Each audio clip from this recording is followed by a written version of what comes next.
किस वजह से ये प्रोग्राम कर रखा है, क्या मसला है, यहाँ क्यों बैठे हैं आप लोग?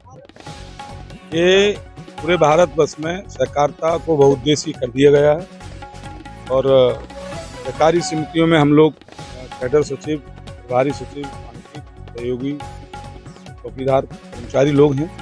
तो सहकारिता विभाग के जिले के जो मुखिया होते हैं, सहायक आयुक्त, सहायक निबंधक, रामपुर में डॉक्टर गणेश गुप्ता जी हैं।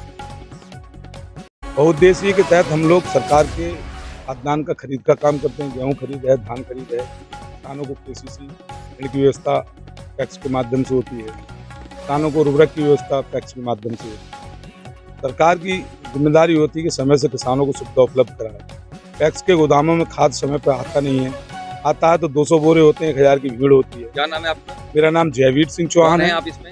मैं पैक्स कर्मचारी एसोसिएशन का राष्ट्रीय अध्यक्ष हूँ, देश का पैक्स सचिव वेलफेयर सोसाइटी का भी प्रदेश अध्यक्ष हूँ और महासंघ का भी प्रदेश अध्यक्ष, ऑल कोऑपरेटिव यूनियन है। कब बैठे हैं आप लोग यहाँ पर?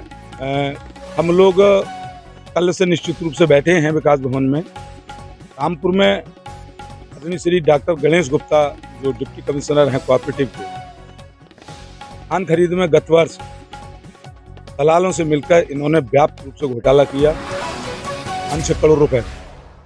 हम लोगों से कहा आप लोग 1-1 लाख रुपए सहयोग करके मिलरों को पैसे दे दो, में चावल उतर जाएगा। हम लोगों से 1-1 लाख रुपए ले लिए, ये कह के आपको वापस कर दिया जाए। तीसरा वर्ष है, 1-1 लाख रुपया अभी तक वापस नहीं हुआ है।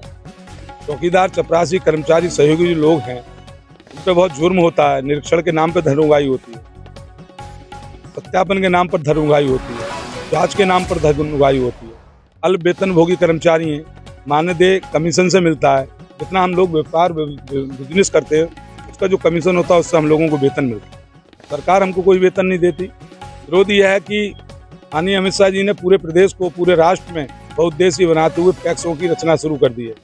रामपुर में 64 पैक्स हैं, इनको विघटन करके 13-16 बना दी गई हैं। अभी 64 पैक्स में 25 पैक्स ऐसे हैं जिनमें कर्मचारियों को वेतन नहीं मिल रहा। 120 हो जाएंगी तो जो वेतन दे रही हैं उनको भी वेतन नहीं मिलेगा। ये हमारा विरोध है। दूसरा विरोध है कोऑपरेटिव एक्ट नियम अधिनियम के तहत किसान स्वेच्छा से आए, समिति का सदस्य बने और समिति से KCC ऋण कार्ड लेकर ऋण प्राप्त करे। ये कुछ लोग और मौजूद हैं, उनसे बात करते हैं। क्या नाम है आपका साहब? राजेश कुमार मौर्य। कौन है आप इसमें? जिला अध्यक्ष हैं। तो यहाँ बैठे, बताएंगे इस बारे में? देखिए, बैठे तो इसलिए हैं क्योंकि हमारे साथियों को महीनों से वेतन नहीं मिलता। वेतन हमारा कमीशन पर निर्धारित है। वेतन की मद में सरकार 1 रुपये का दान नहीं, किसी तरह का अंशदान नहीं देती है। इसकी वजह से हमारा वेतन नियमित रूप से नहीं मिलता। इन्हीं परिस्थितियों में जनपद में 64 सहकारी समितियां जनपद में कार्यरत हैं थी और उनमें से आधी समितियां नियमित वेतन भुगतान नहीं कर पाती। उसके बावजूद भी रामपुर के जो जिला सहायक निबंधक हैं डॉक्टर गणेश गुप्ता जी, इन्होंने अपने व्यक्तिगत लाभों को देखते हुए जनपद में 15 समितियों में से 16 समिति और बना दी।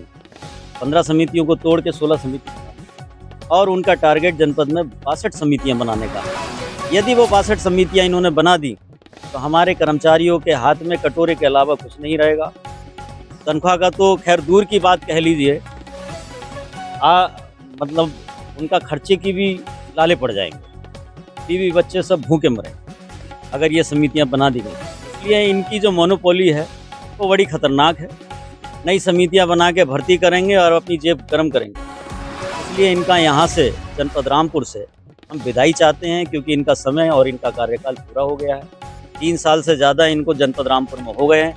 हमारा शासन प्रशासन से ये विनम्र आग्रह और निवेदन है कि इन्हें जनपद रामपुर से विदा करके कहीं और की सेवा के लिए भेजें। ये हमारा जनपद रामपुर के कर्मचारियों की मांग है।